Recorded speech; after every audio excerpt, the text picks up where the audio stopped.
Noong panahong iyon, sinabi ni Jesus, "Kung magkasala sa iyo ang kapatid mo, puntahan mo siya at kausapin ng sarilinan. Kapag nakinig siya sa iyo, ang pagsasama ninyong magkapatid ay napapanauli mo sa dati at napapanumbalik mo siya sa Ama.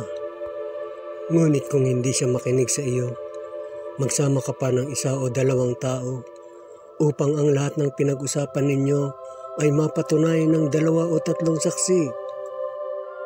Kung hindi siya makinig sa kanila, sabihin mo ito sa iglesia.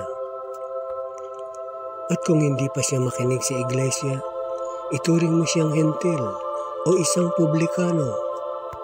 Sinasabi ko sa inyo, anumang ipagbawal ninyo sa lupa ay ipagbabawal sa langit, at anumang ipahintulot ninyo sa lupa ay ipahihintulot sa langit.